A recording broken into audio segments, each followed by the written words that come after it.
നമ്മുടെ ഇന്ത്യയിൽ ബിഗ് 4 എന്നറിയപ്പെടുന്ന 4 തരത്തിലുള്ള വിഷപ്പാമ്പുകളാണുള്ളത്. അതിൽ റസൽസ് വൈപ്പർ അഥവാ അണലി, ചേനത്തണ്ടൻ, സോസ്കേൽ വൈപ്പർ, ചുരുട്ട, കോമൺ ഗ്രേറ്റ് അഥവാ ശംഖുവരയൻ, കോബ്ര അഥവാ മൂർഖൻ, ഈ 4 ഗണത്തിൽപ്പെടുന്നവരെയാണ് നമ്മൾ ഏറ്റവും വിഷമുള്ള പാമ്പുകളായിട്ട് ഇന്ത്യയിൽ കാണുന്നത്.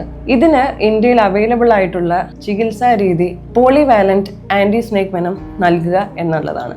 വിഷം ഉള്ളിൽ എത്തിയിട്ടുണ്ട് എന്ന് ഉറപ്പുണ്ടെങ്കിൽ മാത്രം ആണ് നമ്മൾ പോളിവാലന്റ് ആന്റി സ്നേക് വെനം നൽകുന്നത്. Do it right. Reassure, immobilize, get to the hospital and talk to the doctor. ആദ്യം അവരെ റീഅഷ്വർ ചെയ്യുക, അവരെ പരിഭ്രാന്തരാക്കാതിരിക്കുക, അവരെ കാമാക്കുക. ഏത് ഭാഗത്താണോ കടിയേറ്റത് അവിടെ ഇമ്മൊബിലൈസ് ചെയ്യുക, എത്രയും പെട്ടെന്ന് ഹോസ്പിറ്റലിൽ എത്തുക, സംഭവിച്ച കാര്യം ഡോക്ടറോട് പറയുക. Do it right.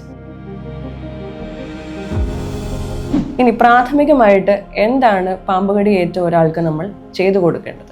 ആദ്യമായിട്ട് പാമ്പുകടി ഏറ്റ ഭാഗം അനക്കാതെ വെക്കുക എന്നതാണ് നമ്മൾ ചെയ്യേണ്ടത്. പാമ്പുകടി ഏറ്റ ഭാഗത്ത് മുറിവുണ്ടെങ്കിൽ ആ മുറിവ് സോപ്പും വെള്ളവും ഉപയോഗിച്ച് കഴുകാവുന്നതാണ്. ശക്തിയായി ഉരച്ച് കഴുകാതെ ഇരിക്കുക, ജെന്റലായി കഴുകി വിടുക.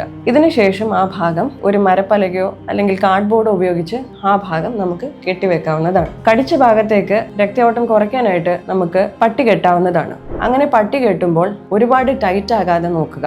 ഇത് എത്രമാത്രം ടൈറ്റ് ആണ് എന്ന് നമ്മൾ അറിയുന്നത് പട്ടി കെട്ടിയ ഭാഗത്ത് ഒരു വിരൽ കയറ്റാവുന്ന ലൂസിലായിരിക്കണം നിങ്ങൾ അവിടെ പട്ടി കെട്ടേണ്ടത്. ഇതിനുശേഷം എത്രയും പെട്ടെന്ന് വൈദ്യസഹായം തേടുക. ഇനി ഒരു പാമ്പ് കടിയിൽ എന്തൊക്കെയാണ് ചെയ്യാൻ പാടില്ലാത്തത്? പാമ്പ് കടിയായിട്ടുണ്ടാകുന്ന മുറിവുകൾ കൂടുതലായി ആഴത്തിൽ മുറിവാക്കി മാറ്റി അതിൽ നിന്നും രക്തം പുറത്തേക്ക് കളയാതിരിക്കാൻ ശ്രമിക്കുക.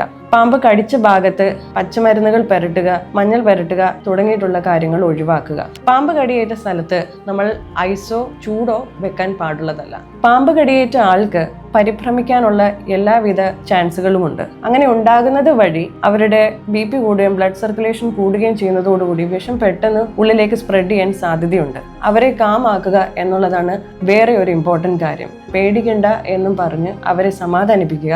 അതിനുശേഷം എത്രയും പെട്ടെന്ന് വൈദ്യസഹായം തേടുക.